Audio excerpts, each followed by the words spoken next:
আসসালামু আলাইকুম ওরহমতুল্লাহি ওবরাকাতুহু। আজ আমরা এমন এক বাস্তবতার কথা বলবো যা থেকে কেউ পালাতে পারবে না।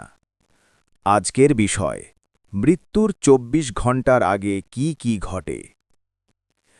রূহ বের হওয়ার ভয়ঙ্কর মুহূর্ত, ফেরেশতাদের আগমন, এবং কেন একজন মানুষের মৃত্যু শান্তির আর আরেকজনের মৃত্যু ভয়ঙ্কর যন্ত্রণার হয়।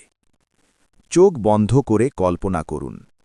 ভিডিওটি শেষ পর্যন্ত দেখুন, কারণ আজকের এই ভিডিও আপনার জীবন বদলে দিতে পারে। চলুন জেনে নিই মৃত্যু আসার আগের মুহূর্ত, অদৃশ্য জগতের সূচনা। মৃত্যুর ২৪ ঘণ্টার আগে মানুষের শরীরে অদ্ভুত পরিবর্তন শুরু হয়। ধীরে ধীরে তার শক্তি কমে যায়, চোখের দৃষ্টি দুর্বল হয়ে যায়, হৃদয় ভারী হয়ে যায়। সে চারপাশে তাকায়, তার প্রিয় মানুষগুলোকে দেখে, মা, বাবা, স্ত্রী, সন্তান। কিন্তু তার অন্তরে এক অজানা ভয় কাজ করতে থাকে, কারণ তার সামনে খুলে যাচ্ছে এক নতুন জগতের দরজা। আল্লাহ বলেন, মৃত্যুর যন্ত্রণা অবশ্যই আসবে। এটাই সেই জিনিস যেখান থেকে তুমি পালাতে চাইতে। সূরা কাফ ৫০-১৯। এই আয়াতের ভয়াবহতা কল্পনা করুন। মৃত্যু এখন আর দূরে নয়, এটি তার সামনে দাঁড়িয়ে আছে। ফেরেশতাদের আগমন, কেউ দেখে, কেউ দেখে না। মুসনাদ আহমদে এসেছে, যখন মুমিন বান্দার মৃত্যু সময় ঘনিয়ে আসে, তখন আসমান থেকে সাদা চেহারার ফেরেশতারা নেমে আসে। তাদের চেহারা সূর্যের মতো উজ্জ্বল।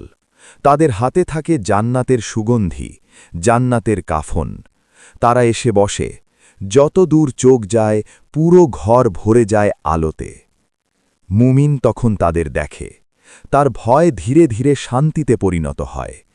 কিন্তু যদি সে পাপী হয়, তাহলে আসমান থেকে নেমে আসে ভয়ঙ্কর চেহারার কালো ফেরেশতা। তাদের চেহারা ভয়ঙ্কর, তাদের সাথে থাকে জাহান্নামের আগুনের কাফন। পুরো ঘর ভরে যায় ভয়ঙ্কর পরিবেশে। সে চিৎকার করতে চায়, কিন্তু পারে না। পরিবার কিছুই বুঝতে পারে না। আল্লাহ বলেন, আর যখন কারো কাছে মৃত্যু আসে, তখন তার দৃষ্টি স্থির হয়ে যায়। সূরা কাফ ৫০-১৯। এটাই সেই মুহূর্ত যেখানে পৃথিবীর সব সম্পর্ক শেষ। মালাকুল মৌতের আগমন, জীবনের শেষ মুহূর্ত। তারপর আসেন মালাকুল মৌত, মৃত্যুর ফেরেশতা। তিনি এসে বসেন মাথার পাশে। এটাই জীবনের শেষ সাক্ষাৎ, শেষ মুহূর্ত, শেষ সময়। মুমিনের জন্য মালাকুল মৌত বলেন, হে পবিত্র আত্মা, বের হয়ে আসো আল্লাহ ক্ষমা ও সন্তুষ্টির দিকে। এই কথা শোনার সাথে সাথে মুমিনের রূহ বের হয়, যেন পানির ফোঁটা সহজে বের হয়ে আসে। কোনো ব্যথা নেই, কোনো ভয় নেই, শুধু শান্তি, শুধু প্রশান্তি। তার মুখে হাসি ফুটে ওঠে।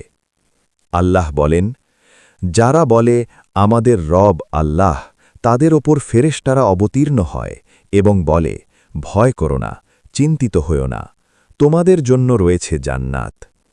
সূরা হা-মীম সিজদা ৪১-৩০।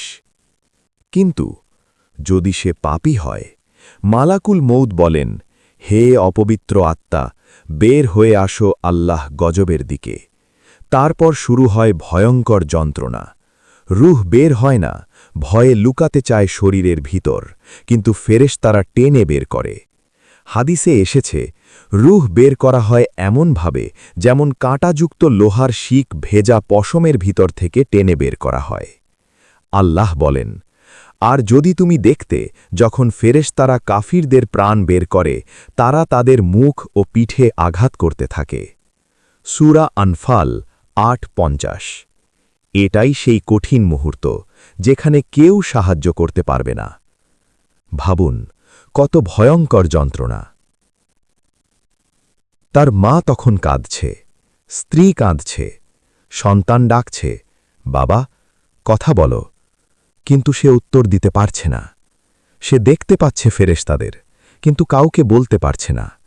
আল্লাহ বলেন, যখন রুহ গলায় পৌঁছে যায় তখন তোমরা তাকিয়ে থাকো, অথচ আমি তোমাদের চেয়ে তার অধিক নিকটবর্তী। সূরা ওয়াকিয়া 56-83-85। এটাই সেই মুহূর্ত যেখানে পৃথিবীর সব সম্পর্ক শেষ। পরিবার তখন কাঁদছে, ডাক্তার চেষ্টা করছে, কিন্তু আল্লাহ বলেন, যদি তোমরা সত্যবাদী হও তবে রুহ ফিরিয়ে আনো। কেউ পারে না, কারণ সময় শেষ। রুহ আসমানে ওঠানো হয়। মুমিনের রুহকে আসমানে ওঠানো হয় সম্মানের সাথে। প্রতিটি আসমানের ফেরেশতা বলে, এটি কার পবিত্র রুহ? উত্তর দেওয়া হয়, এটি অমুক ইবনে অমুক।